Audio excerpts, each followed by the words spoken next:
there, and welcome to another episode of the Rest is Policing podcast. I'm Martin Buhagiar, and I'm joined, as always, by Lee Broadbent. Hi, Lee. How are you? I'm all good, thank you, Martin. Hope you're well too. Yeah, just sweltering away in this heat, but we shouldn't knock it, I suppose, because we'll be moaning about it when it's gone. And we're also joined by a special guest, Richard Cooke, the former chair of West Midlands Police Federation. Hi, Rich. Hello, Martin. You all right? Not bad, thanks. How are you? Good. Great, thanks. Yeah, enjoying the weather like yourself. Absolutely. I think it's probably a good place to start by talking about your case and maybe a bit about the background of your case and how you found yourself in the position you're now in, where you're looking to crowdfund to bring a case similar to Rick Pry's, which we've discussed on this podcast. So over to you for a bit of background, if that's okay. Yeah, so this all obviously kicked off last December over a couple of social media posts that I put out in my role as West Midlands Fed chair. That it went to a hearing in March. To cut a long story short, a lot happened in the intervening period that I could talk about, but I won't. I'll try and make it succinct as possible for your viewers. Had the hearing in March, end of March. There was 4 counts, got found guilty on 1, as it were,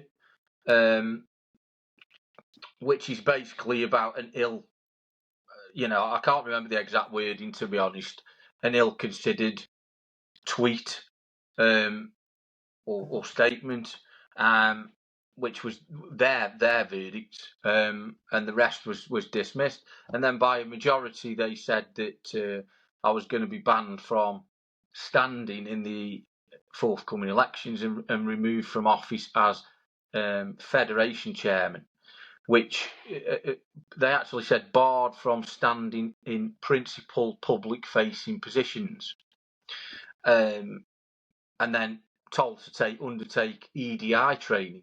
So, I mean, equality, diversity, and equity training, I think that is. So, I was very aggrieved about that. Aggrieved about the whole thing, really. I think it's a total injustice. It's not what the Federation should be about. Federation should encourage people to speak out and air views, and there may be different views. And Federation, to me, I always felt that it should be a broad church, because after all, we represent all police officers, and we often say political parties like Labour Party will have its strands of opinion, Conservative Party will, but the Federation has to represent, or should be representing, the whole gamut right across that spectrum, because police officers will come from all ranges of backgrounds and views, and they've got to see their own views represented within the organisation. And I think the sad fact is, the way it's going, they're only going to see one point of view represented, because anybody else who speaks up, as Lee knows, as Rick Pryor knows, as I have known on 2 occasions now, you will suffer the consequences. So went through that process. I wasn't happy. I was seeking help, and the Free Speech Union offered that help, and I'm very grateful to them, because without them, I would have been on my own with no recourse whatsoever. There was moral support from my branch board, West Midlands, but there was no willingness to put money into supporting me there, because the branch were very fearful of the consequences, and with good reason, given what happened to me and what's happened to others. So we tried to get an injunction at the point where I needed to register a candidacy for the branch chair position, which would have been my 3rd election for the branch chair job. And I had been elected to the branch board, which was a position that's elected by the other reps. So I had a good vote of confidence from colleagues within West Midlands branch. They are the workplace reps who vote for that. and I had a good level of support from them, really strong backing from the members, from the reps, and behind the scenes within the branch. But of course, it doesn't count for anything because it's the National Fed who decide. Probably not the National Fed, probably the CEO, to be honest. And I got through that. I tried to put in for the branch chair, but I was unsuccessful in getting the injunction against the bar from standing in the principal front-facing positions. So that was it for me in terms of that, and I have been replaced now as the local branch chair. However, the refusal of the injunction is not a comment on the merits of my case or the substance of my overall case. We believe I've been treated unlawfully in the way that I've been removed from office, the process that I've been through, the way it was initiated right through to the end. And I want to challenge that. And I want to stand up for the principle that the Federation needs to be fully democratic, needs to have people within it who have points of view, who express them as they see fit on behalf of their members. Of course, everything in the police service is subject to the police professional standards. And I might just add that there is my force have looked in and believe there's no indication of any misconduct in my case, not even an indication of misconduct. So there is no breach of the police professional standards in my case, or for that matter in Rick Pryor's case. What about you personally? How stressful has it been for you and your family? And it also, in terms of looking back, you've obviously worked hard to put yourself in a position where you are the chair of West Midlands Police Federation. It's obviously something that means a lot to you. Yeah. Talk about the stress and the strain in your family, but also on a personal level, how you now feel to have been treated like this and to be sort of out of the Federation completely. Yeah, I've put a lot of my career into this, into the Federation. I think I became a rep in 2012. And I've worked my way up, and I obviously got really involved in the pension challenge at an early stage through meeting up with Lee and listening to him. And then obviously became a sort of a recruiting sergeant in the West Midlands. And that, the way we were treated during that period really sort of set the tone for my later career. But I think it did make me someone who was trusted within the local branch by the members, basically, to sort of stick up for them and actually put them first with what I saw. Like anyone, I don't always get things right, but I think people will feed, and people will say that to me, that we don't always agree with everything you say, Rich, but we trust where you're coming from, if you know what I mean. We trust that you've got our best interests at heart, and no two individuals will ever agree on anything. So I think, and I sort of have made a career out of it. Got first elected in 2018, put a lot into that, and then that went pear-shaped, and I felt very hard done by then, to be honest. I felt very manipulated, gaslit by people within the organisation then. But I'm a stubborn person, I don't lie down easily, and I don't want to, get into cliches, but I'm a fighter, and I think when I think something's right or something's wrong, I'll try my best to stand up for it for as long as I can. So, I came back. I, like others, have long believed, although I don't believe it today after what's happened this time, that democracy was the way to win the day with the Federation, that eventually, through sheer force of argument, we could win the day. And, having been re-elected in 2021, alongside you, Lee, were elected then, I was really positive. I did think that this was going to be a new era where the reps who really had the fingers on the pulse with the membership, whatever strands of opinion you come from, were sort of like in the ascendancy, and we're going to sort of put that forward. And there was others in the national board, like I suppose I'd pick on Gemma Fox was one who was sort of a bright spark there. But it's always been a difficult thing. So, but I've put my heart and soul into it. Genuinely, I have locally, and I do take things personally when I sort of believed in the role and sort of became the role of the defender of my colleagues in West Midlands Police. And so when they get attacked in an unfair way, I wanted to defend them, and I do react in a way that sometimes is like you've attacked me personally, because that is how I felt about it.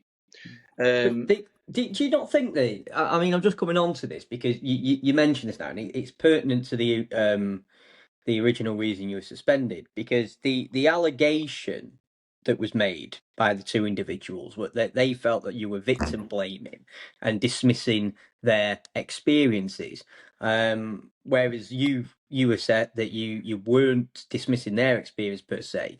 You were reacting to the way that the news articles, specifically the headline, had labelled West Midlands police officers as misogynistic, racist, sexist people running around at free will and unchecked and unchallenged.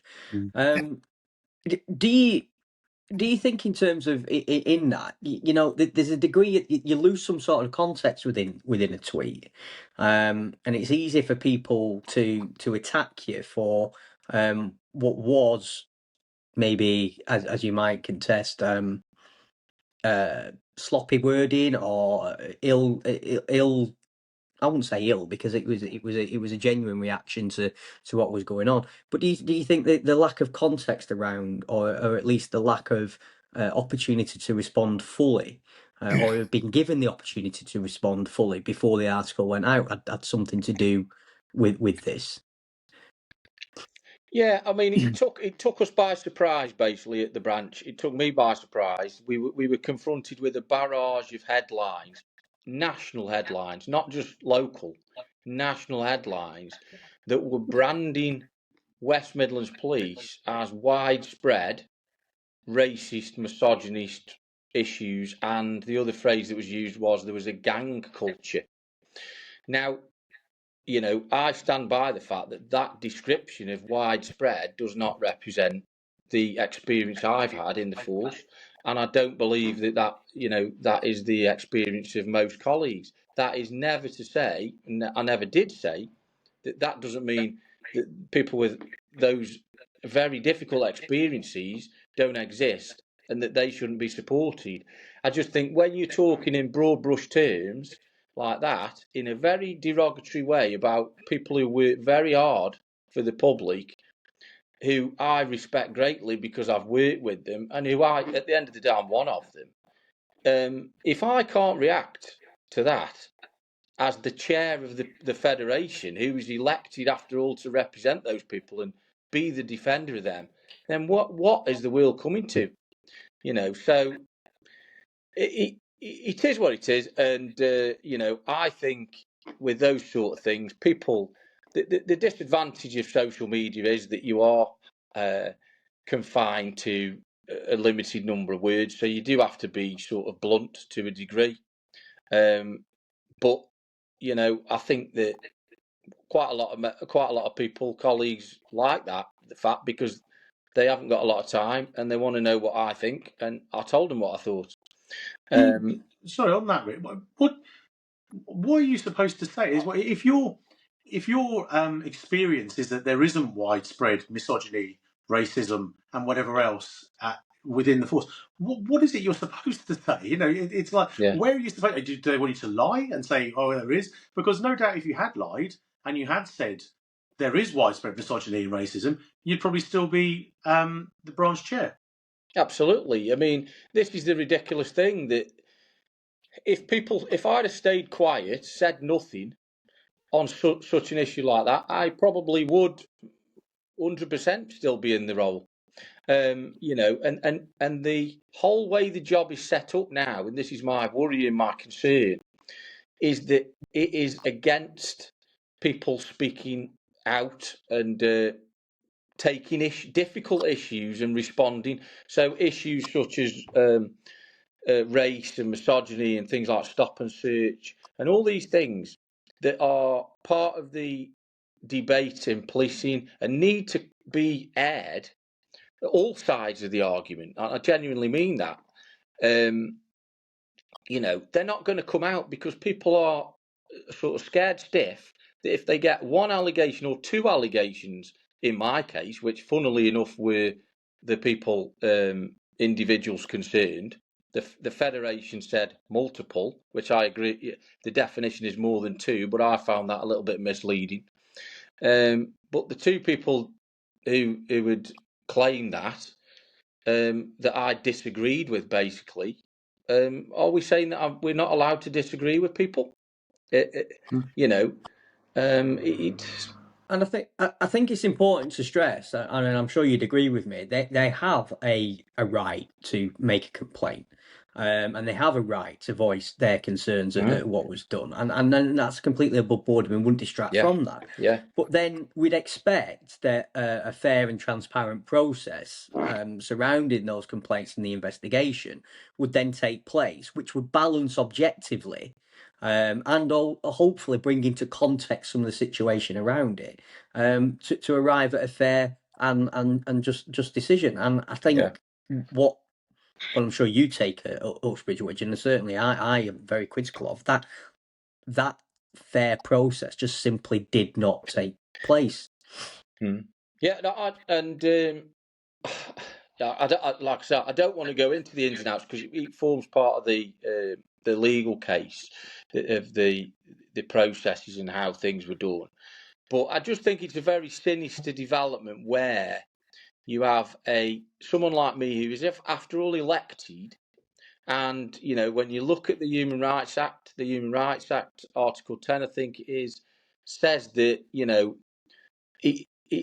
people who elected officials should be given more leeway, in fact, to speak out, and their freedom of speech should be reflected to a higher degree. Now, of course, I, as the chair, had responsibilities to all our members, but we're democratically elected for a reason, and I believe that there should never have been a process, to be honest, because I've expressed a view, and if people don't like that, they can stand against me, they can vote against me in elections, and that is how these things should be decided. I don't think it should have ever come anywhere near a disciplinary or like a ethics standards and performance process. Yeah, I want to pick you up on something there, because you mentioned obviously that you have to represent all the members.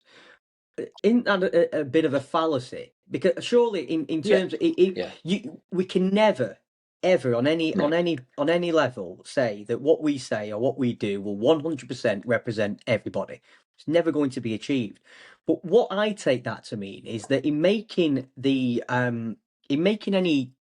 comment or any action that I take, that the representation comes into the fact that I have due regard and balance the competing objectives, and then I have to arrive upon, well, actually, what is the strongest objective that the majority of the people, or I believe the majority of the people that I represent, would then take. So, I mean, otherwise, I mean, we'd never be able to say, do, or do anything. I mean, contrary, let's take it and swing this right on its head. In supporting the two complainants, and the Federation are entirely justified in doing so, but in finding in relation to the two complainants that what you tweeted dismissed their views, or that what they were saying within those articles was correct, hasn't the Police Federation of England and Wales vicariously declared that every police officer in West Midlands Police is a raging homophobic, sexist, racist rampant, whatever you want to call it. I mean, it's Well, perverse. Yeah. I mean, and we had submitted a complaint about the CEO on the day that I was suspended, because the CEO had been into the press the week before and made comments that seemingly confirmed what was what had been alleged, and that had been done without any prior consultation with us at the branch. So we felt that was deeply unprofessional for a start. We submitted a complaint. I didn't submit the complaint, the branch did, on the morning that I was suspended, and coincidentally in the afternoon I was suspended by Brian Booth, who was the acting deputy chair. So but I think you've hit the nail on the head. You cannot represent every member clearly, and that's why we have a democracy in the country, because otherwise we'd have sort of Communist Party rule. Yeah. I think the first thing about this is, I mean, I'm touching on my own experiences with the Federation here. When I submitted the complaints going around my tenure with GMPF, one of the things that the PFEW investigator came back to me on, because I always maintained, like yourself, that I tried to get out there. I tried to be on the ground as much as I can and engage and speak to as many members on multiple platforms. It was part of my manifesto pledge. You know, you've got to be in the same spaces that officers are, whether that's online or in the parade room, in order to get their views to represent their views. And when I put that forward in relation to some of the stuff that I was doing, the thing that the investigator came back and said was, well, it's very, very difficult to say that you can represent the majority of the membership when such a low number of the membership vote you in, which is manifestly ludicrous. Ludicrous. Yeah. I mean, on that basis, you know, how many people have voted the current national chair in? Well, absolutely zero. Yeah.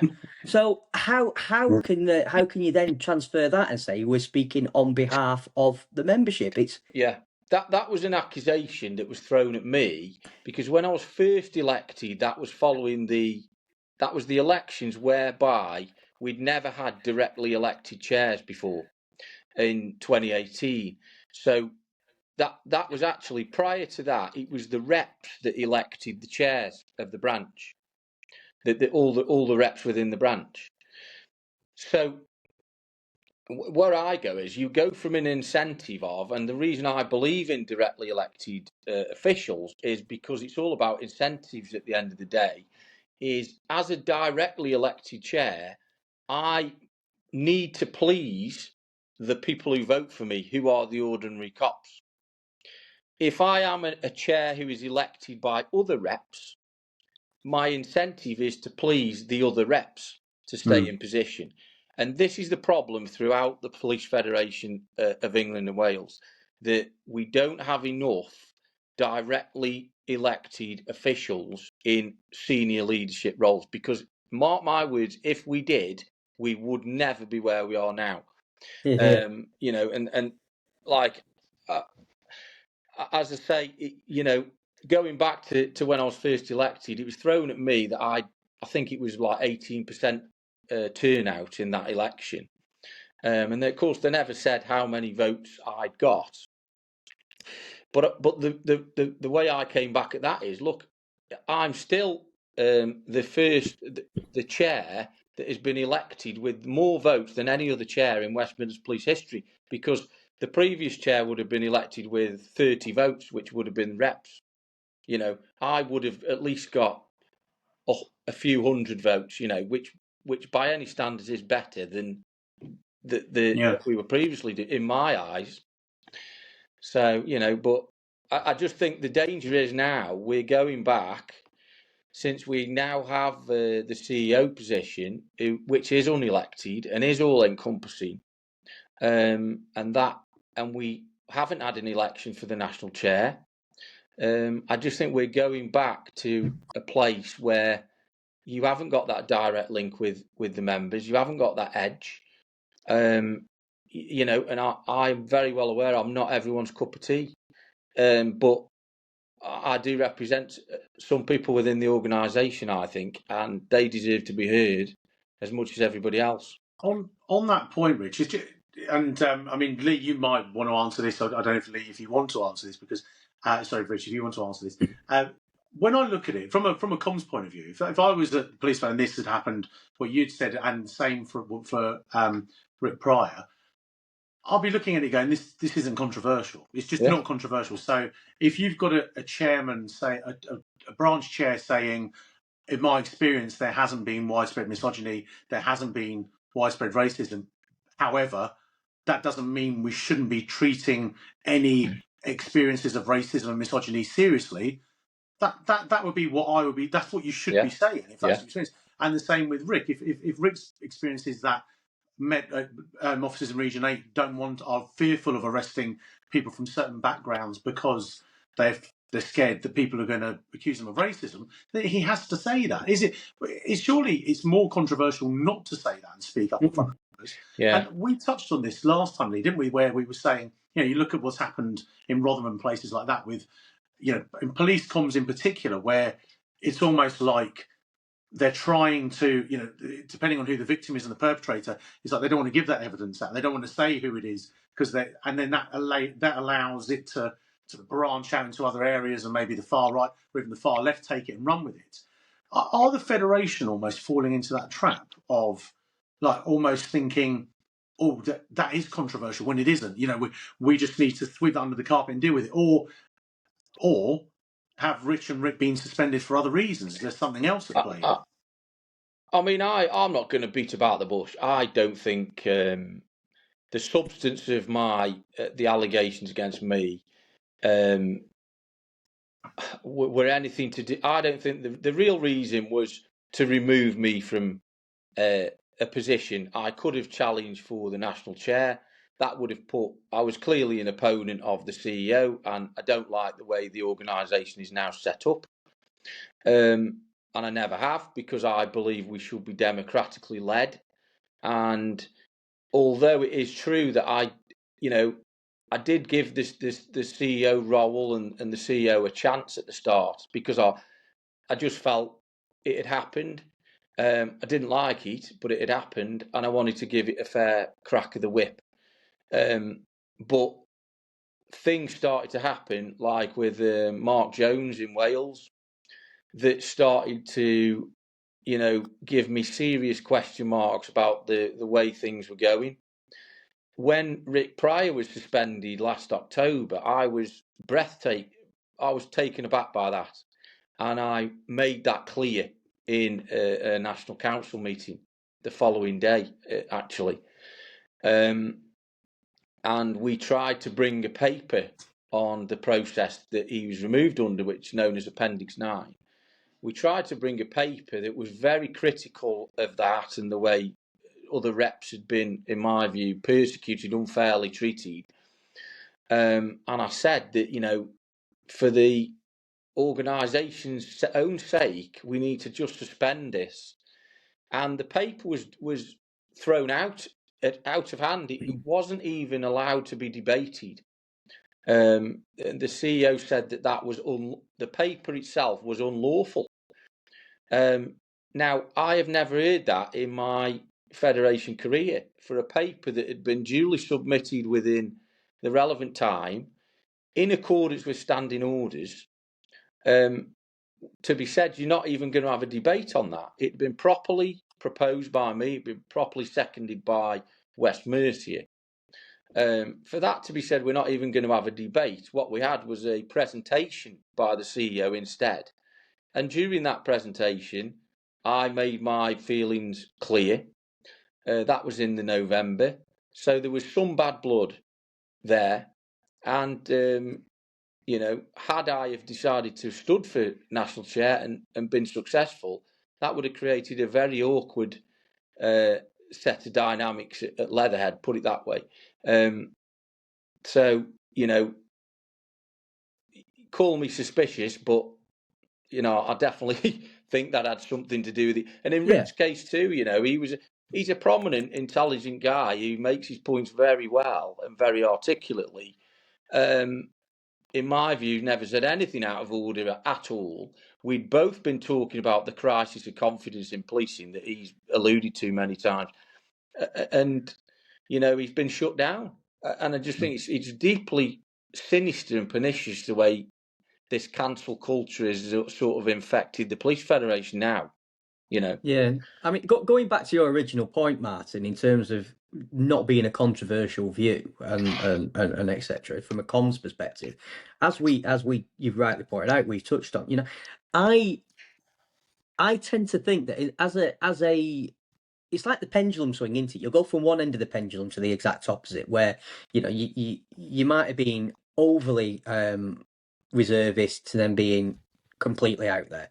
When the Federation were found to have discriminated and victimised against its own membership, and the set of directives that the court may have issued in relation to improvements around its equality, diversity, understanding its procedures around policy and decision making, etc. I think there's been this kind of shrinking within the organisation, where now it is so eager to prove that it's not discriminatory or doesn't alienate factors of the organisation, that it's going into complete overdrive to say, right, well, everything that comes in this way, we have to dismiss, we have to get rid, or we have to show it. And it just seems there's no balance within the organisation. But what they don't seem to understand is the mess or the hole that they're digging themselves in at the minute in relation to aspects like this. Because as soon as a controversial statement is made by the organisation or somebody that might be in favour now, not to apply the same standards that are being applied to Richard Cooke and to Rick Pryor would be utterly perverse. So where does it now go? How does it make an argument for, let's say, for officers that find themselves subject to vetting, the D'Angelo case, etc.? How does it make a prominent argument in support of that officer without alienating the officers who made the complaints about D'Angelo, subjecting themselves to complaint and then saying, well, actually, this isn't the same as what Richard Cooke did. It's ludicrous. They've lost themselves in a whirlwind of their own creation. It's going to be really interesting to watch how it all unfolds, and particularly given, certainly in my time, there were some very controversial things that were said that obviously were dealt. I had to go and give evidence at an IOPC investigation. There were things that were said at the time that people weren't suspended for, that the organisation was well aware of, and then didn't. Yeah, so it's an interesting position we find ourselves in, I think. Who knows? In a way, it brings. I mean, we'll come back to your case, Rich, as well. But I think it's also interesting, isn't it? Because yesterday we're recording this on Thursday, day after Fed Connect, and I found that quite interesting from what I've seen. I've only seen little clips on LinkedIn, but it did feel like they really want to push this sort of dawn of a new era feeling, and as if but a lot of the people who were talking have been there for more than 4, 5, 6, 7, in some cases 8 years. What did you? I mean, both of you, but Lee, what did you make of Fed Connect? What were your take home points or your headline points? I have to be careful here not to breach any contractual agreements that I'm under. I didn't find it very stimulating. I think one of the comments on LinkedIn was a snap poll that they did of delegates that were in attendance at the time, and there was 550. So it wasn't widely viewed, and it speaks to what I've said previously. I think the Federation's lost its way, and it doesn't quite know who it's speaking to anymore, other than speaking to itself. Touching on the point around representation and all membership, there was something within the CEO's speech in relation to a snap poll that was conducted last week in relation to what the membership felt their priorities were. I'm guessing that was in response to the fact that we'd been discussing what the priorities were and they might have been off the mark. But 3,000 people responded to that snap poll. And now, according to the CEO, the policy and the direction of the organisation is going to be underpinned and based on 3,000. That's less than 1% of the organisation. And it just starts me as absolute bonkers. I'm in a little bit of a loss as to what the Fed Connect event actually achieved. But did you catch any of it, Rich? No, I don't watch it because I just forget triggered, to coin a modern phrase. But I just think it's nonsense. I thought it was nonsense last year. I was brought up in an era where, as a Fed rep, when we had the conference at Bournemouth. Now, yeah, to many people would see that as a jolly boys outing, you know, and all the rest of it. But actually, there was debates that happened, proper debates, and people got involved. Delegates got involved. People who are interested in in what goes on in policing and the substantive arguments around issues like prison reform and other things. You know, we had interesting speakers, we had politicians, and you know, I for one used to get involved. And within the organisation, it was an opportunity to challenge the leadership, and I did that several times in my early years. You know, and that's probably where I made my name as a rep, doing that. But what we've got now is really a sort of a poor imitation of that now. It's so far removed that it's a whole attempt to control the narrative. That is all that I think they are concerned about. Is someone like me will pop up in the window and give it to them both barrels, and they can't have that, you know, because they are just fearful of criticism. And it should be just a democratic process where people have different views, and they shouldn't be fearful of different opinions. But they certainly are. Yeah, and I mean, sorry, go on, Matt, I was going to say, just going back to conference, because I attended a couple of times to conference in my own time, travelled down to Bournemouth and just to observe, etc. And yes, there was, and I get it, completely get the perception that it was a Jolly Boys outing, and so to some degree, it was. I mean, they were spending and overexpending and credit card bills, etc. But again, it's that pendulum swing. Rather than actually control what was the problem, the overdue spending, etc., limit the amount that your people can spend to a daily rate or a substance, etc., and have your conference. Because the conferences were, as Cookie said, they were insightful and they were impactful. Members did turn up. You could have conversations with the press. You could have conversations with representatives. You could actually speak up on yourself. You know, in all the way up in the gallows. You could stand up and ask a question of your elected chair and general secretary, etc. There's none of that now. No. There's absolutely none of it. It's interesting because obviously I did 3 or 4 conferences, I think, when I was head of conference, but also I attended them as editor of Police Oracle. And so I was at the Theresa May Cry Wolf Federation conference. And of course, the thing is, and this is where I think they're missing a trick, is the exposure the Federation got from conference was massive. So if you had a campaign, it was huge. Now, if I go back to my last conference in 2022, just before I left, we had that the Welsh PC who spoke about her food banks and whatever else, and we got massive traction. We had the Telegraph, the Sun, the Star, the Times, the Standard, the Welsh press. She was on GMTV. It went everywhere. And I remember having conversations with Mark about how, because we were like, we're going to have to contain this now because it was getting too big. That really helped the campaign. So it's almost like you say, Rich. I think it is. It's a weird. It's almost a step back. I mean, you were obviously there. I left in 22. I remember it well. I challenged the Home Secretary straight after he said, I think it was put your money where your mouth is, or something like that. And more importantly, both of us voted against the rise in subscriptions, which then the Federation went ahead with to completely undermine their argument. Yeah, which was the comms advice we were given. Like, hang on, we're saying cops are on the breadline, and we're saying they can't afford their food banks, and now we're about to put through whatever percentage. It was bizarre, actually. But they were good for reps, they were good for officers, good for the press. They got good exposure.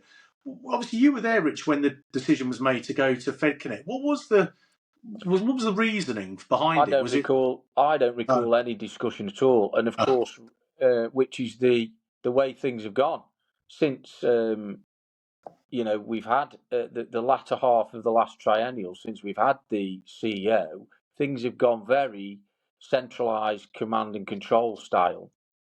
And FedConnect, the regulations actually say we should have a conference. And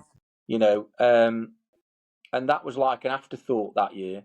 But we all knew we needed to save money because obviously we had the settlement with the pension challenge, so savings had to be made to pay that, and it was touted as one of those sort of money saving things, because conference does cost money, but it's well worth it, as you've said.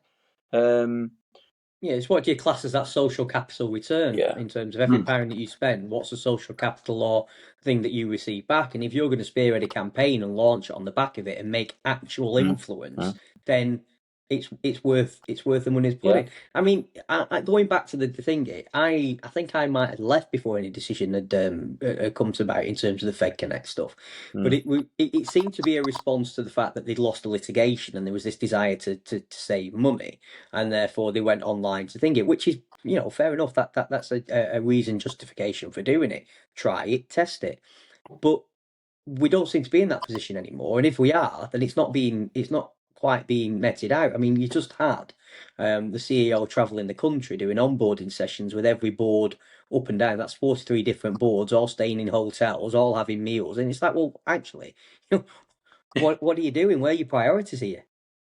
Well, they seem to be able to afford expensive lawyers to persecute reps like myself and others. So, I am very cynical. I mean, one thing this process has made me is something I don't like necessarily, because I am ordinarily, I like to think of myself an optimistic person and sort of see the best in things, but made me very cynical about the organisation. What I said at the start, I always thought democracy you could win through. I've actually abandoned that now. I do think that it needs a total reset. It was you that convinced me, if you remember, to go for chair, because I was always a bit sceptical about what difference could actually be made. But I've never, like I said, I'm one of the Federation's critics, but it comes from a good place. It came from a place of wanting to see the organisation obviously succeed. It was going to go through a difficult patch, especially if the litigation was negative against it, which it turned out to be. And it would need them people to bring the organisation back together, bring the membership, that collision of memberships, and those that have been aggrieved, those that haven't been aggrieved, to have those views in the room at the same time. And yet it's just completely dispelled anybody that had a prominent role in that. Yourself, me, Rick Pryor, Steve Hart. It's ridiculous. It's interesting because anybody on this journey, we do this pod. Why are we doing this podcast? Because we care about policing. Why are we, doing anything? But because we care. And I think it's, and there'll be some within the Police Federation who might, see what we're doing as, what's the phrase, that internal terrorism, or we're external now anyway. But it's because you care, and I think that's the point, isn't it? People care, and we've almost got to a point now where a difference of opinion, I've always seen it as a good thing. A difference of opinion is important because that's how you solve problems. When people have different views, you solve problems because you go, right, that's the counter view. Yeah. And I saw it when I was at the Fed with the pension challenge. The some of the way people who are there now pretending that they weren't involved, the way they would talk about those involved in the pension challenge, it didn't sit well with me. No. And it was an odd environment. Yeah, and I think something that me and Richard, I think, share is that we can disagree agreeably. We have had many a conversation where we have taken a completely counter stance to the thing being debated, whether it be Brexit, whether it be Labour reform, Conservative, whether it be stop search, the use of stop search, and whether the potential damage that does to communities. We can have those conversations because even on a surface level, we know that we're having them for the right reasons. We know that we're testing each other's ideas, and that having discourse and having that disagreement gently pushes or nudges the other one into thinking, maybe I didn't think of that. But we're doing it because we're coming from the right place. If you can't have genuine, open discussion on something that you might fundamentally disagree upon, and not fall out, so to speak, then we're in a real bad place in terms of representation. And the real tragedy of all this sort of controversy and the distractions around Fed reps like me getting sort of dismissed and kicked out is that last year we had the industrial rights vote, 50,000 plus officers voting for collective bargaining, and I was one of the biggest advocates of that. We had a strategy that Gemma Fox had put together, a very credible strategy actually, and I was a cynic because I was always for full industrial rights, but we came to we had a debate, we came to an agreement for a way forward. We got the backing of a substantial portion of the membership. And what has happened to that now? It just seems to have been lost. There was supposed to be a negotiation with the government ongoing by now that should have been, we're nearly 12 months into the new government, and we've already had legislation that is given people in the private sector in certain industrial rights again. The police have got absolutely nothing, and there doesn't seem to be. And to be fair, I know that it's been discussed, but there is no. And if there has been anything that's been going on, there's been no update to the members because they are too busy with this internal sort of control. Sorry, that's my dog going off in the background. Yeah, you're right though. It's kind of their internal disputes are only affecting the membership because it's the membership that are getting the representation they deserve. And unfortunately, their internal disputes will continue until they manage to get their the house in order. And I don't think they're in a position that they can even do that. I mean, if we look at for now in terms of the breaking the monopoly campaign, I've only come to a position where I fundamentally believe that the Federation needs to be, or not the Federation, so to speak, but the position within policing in terms of that monopolised representative model that we've got needs to be broken because we've got absolutely no way of democratically changing the organisation, as we have seen. We've evidence for the past 10 years that where we have a dispute or where we have some sort of fundamental disagreement on pensions for etc., that we're not treated as equals. You're treated as dissidents, you're treated as the enemy within. And if you take that position from the offset, then how on earth can you ever envisage to bring about democratic change as a result? It's just, there's no option left for a lot of people. No, and I think that brings us on nicely to the campaign, actually. Although I should say, I remember when in 2022, I've got to say this, those elections, a lot of staff at the Federation were talking. We actually thought, come 2025, one of you two would be national chair or chair and vice chair. That was the feeling because of obviously the work that had gone on with the pension challenge. You're right, but it shows that where those conversations were happening within the staff department, they were also happening within the those elected officials, and hence the result. I'll be as blunt as I don't know whether Richard can be, but there's no query in my mind, having read some of the papers and read the way it was proceeded, that these were political scalpings. No doubt about it. It was a potential rival in Rick and Richard, somewhat myself, and there was an opportunity to get rid, and they did. Politically, if you were the leader of a political, if you were actually doing this in a political setting, they're absolutely ambitious and thingy, but that's not what policing is. Yeah, no, absolutely. And I do. Sorry, Martin. Go on, Rich. Go on. No, I think this does. People don't realise. I don't think just how fundamental a change it was when they decided to give the role of CEO or to create the role of CEO. And my real issue at the time was there was no consultation. So we were told there was an existential crisis, having had the judgment in the pension challenge discrimination case, which of course I was a litigant in. So I wasn't allowed in some of the meetings. But we were told there was an existential crisis. We needed someone with business acumen to come in and steady the ship and take us through the crisis. And it had been decided, it hadn't been consulted on with me as a branch chair or my colleague, my branch secretary, Tim Rogers, hadn't been consulted with any of the other branch officials as far as I could see. We were informed, which again is contrary to the Constitution, because the Constitution says, the standing orders say, the National Council will be consulted on major decisions.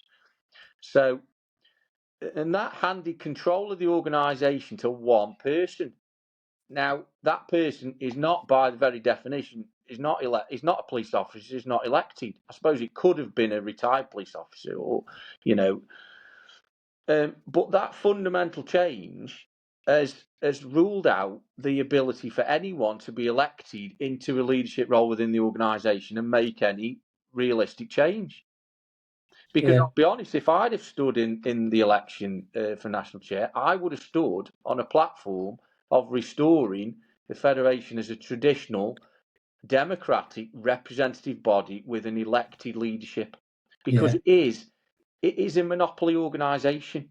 And therefore, it's got a license to print money. It's not like a high street business that's got real competition. Officers. I am still I have got a very big beef with the Police Federation, but I'm still a member of the Police Federation because I know I need that support. If because in the job you're in jeopardy to a certain degree. You get involved in stuff and you've got to have it. So they've got this iron grasp on the business, and that's they're not going to lose business by incompetence. And crikey, if they did, they'd have gone out of business a long time ago. Let's face it. Now, I say that as someone who's been a part of it for a few years now, trying to battle away, but something's got to change, and I do think that I should say I'm currently suspended again because after I was kicked out and banned from standing for these principal roles, I was technically still a rep, a workplace rep, and as a result of reposting a break the monopoly post, in which I said that if the Federation doesn't change, it will increasingly see demands like this from its membership. And because I said that, I have been suspended again as a Federation rep. Oh, wow. And so there's nothing like holding a mirror up, is there? I'm currently under investigation for that. I mean, while we're listing the charges, Rich, we might as well ask you: are you also PFEW whistle? Oh, 100%, yeah. No, I haven't got. I haven't had the time. But I do. Something had to expose what was going on, and I think for me, not just me, but for a lot of other reps in that horrible atmosphere of that branch council, it was a refreshing thing to see that there was at least some form of accountability for what has been going on. And I'm sure in time things will come out because it's difficult to explain to members and colleagues exactly the path. I mean, we could write a book of the level of intrigue. It's like a medieval monarch's court, the way things are going at the moment. People going off and thankfully not being beheaded, but I just wanted to pick up on something you mentioned around the Constitution and the requirement for the CEO, because I appreciate we're getting on, but so it's only a point. As far as I understand, the rules would allow that a non-police officer or a business executive, etc., could have been voted in as the national secretary. That's always been my understanding. That was around the Normington changes, and therefore, if they needed it, there was this pressing desire to introduce business acumen. Alex Duncan could have quite easily stepped aside, and McCunn become the general secretary, the national secretary, as appointment or selection via the board. But as we've seen, turkeys don't like voting for Christmas, so we'll just introduce a new role, hand over all power, and step back. Hey ho, only the membership will ultimately decide. No, absolutely. And again, it's one of those, isn't it, where you just feel that it's always what is the Police Federation's priority, and at the moment it just feels like it's internal squabbling that sets the agenda all the time, and also we've touched upon it on this podcast before, Lee, haven't we? The big elephant in the room is always a certain salary, and that was coming out. There's a lot of people talking about that. That wasn't asked at Fed Connect, and maybe it would have been asked at a national conference. Who knows? But that's been coming out for a long time, and it's still not officially out there. So it's a really interesting position they've kind of backed themselves into, and I think now it will be interesting to see where they end up in a few years' time, where they can't fall back on this mirage, if you like, of we're new. It's not our fault. We're starting afresh, because I think at some point people are going to catch on and go, that's not strictly true. I already think that people have caught on. It's just that it's the same old same. There is nowhere else to go, and therefore we have to lump it. Like I say, we'll come on to the breaking the monopoly very, very shortly, and the legal advice. But as soon as an organisation or as soon as competition is allowed into the police representative landscape, people will vote with their feet. And I think that the Federation will have a real problem on their hands. And so on that problem, how is the campaign, and what's the latest on that? Oh, well, the campaign is good. I had the legal advice back on Wednesday, so I've had a good look through it. It was as positive as I expected it would be. We have a meeting tomorrow with Lee Day where we're going to discuss the next steps, and hopefully by next week we'll have reopened crowdfunding, although it will be via crowd justice, but we'll be reopening funding. We're looking at maybe 6,000 as an initial target, because I think what we might be looking at doing is writing to government as opposed to just slapping her straight in. So we're looking at around £6,000 in order to deal with some of the back and forth around that, with a stretch target of 150,000 should we have to revert to full legal challenge. But yeah, we hope, it's still our hope that we'll provide a summary at some point.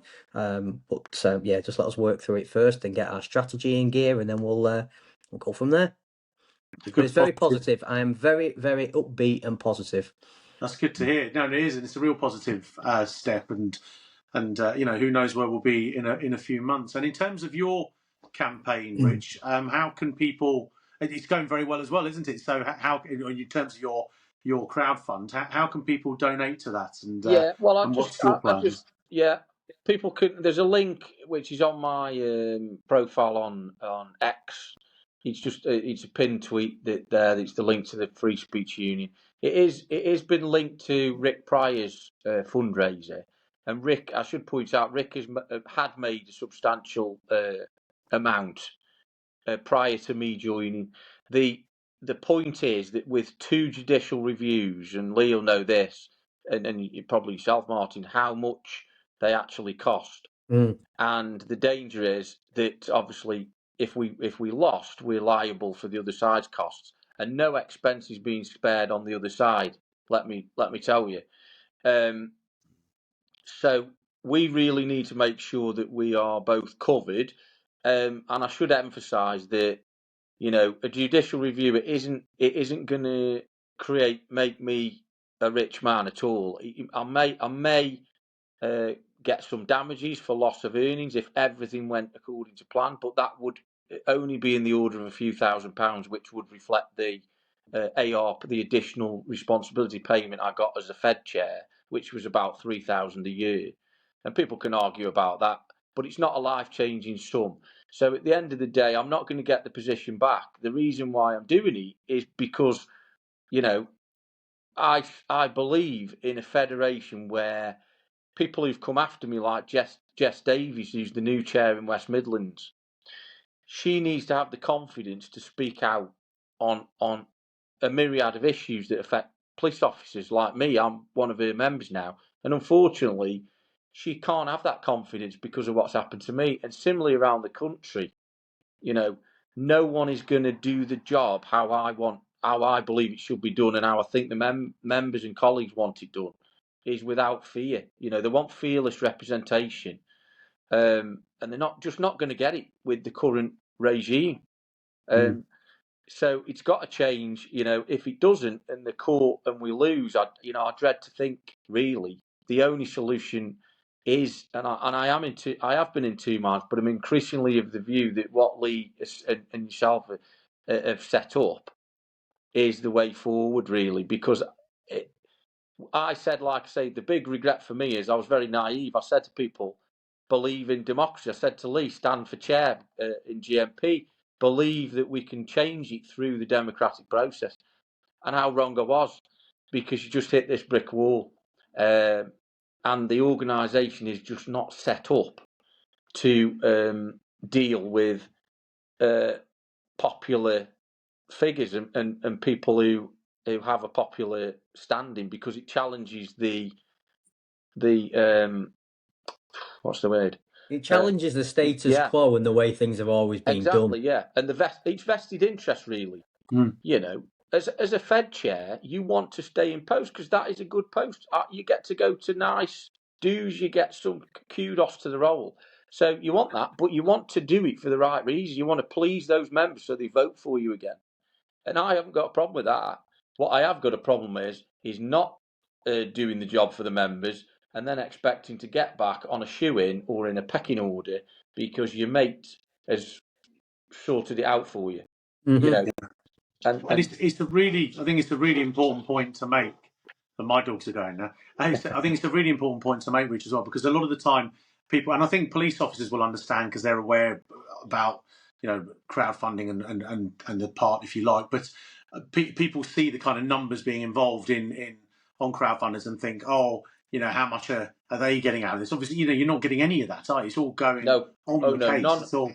It's all going towards the fight. Said a number of times, definitely joined the wrong profession. I should have sat the bar.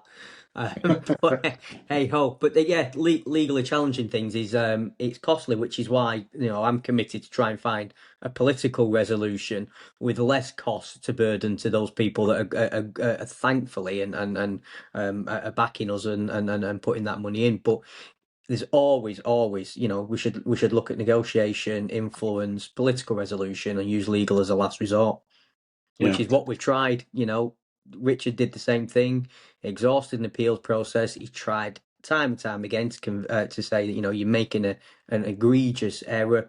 Ask for recognition, things outside, and it's only now that it's had to go to legal. It's the same with us. We tried the democratic route. We tried the responsible. I will say responsible, but we tried that democratic route. We tried to do what has always been done to change the organisation. And to quote McCund, who quoted Albert Einstein today, the definition of insanity is to do the same thing over and over again and expect a different result. Well, it's time to do something different. Yeah, absolutely. 100%. I should say, Lee, as well, when I heard the term, should have sat at the bar, I misinterpreted that because I got myself a pub and I sit at the bar, but there's no money in that either. So.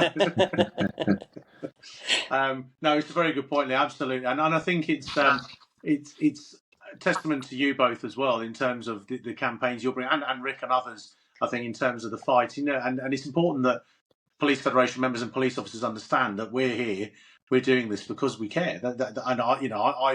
I'm not a serving police officer, but I've been in police comms and police oracle for a long time, and that made me care. And I think that's you know, what you guys are doing. This is all voluntary. We're all doing this, you know, to try and make a change. So it's there's some real good people out there doing an incredibly difficult job in incredibly difficult circumstances, and what they need to know is that ultimately someone's got the back. And that's what we're trying to do. Yeah, 100%. Absolutely.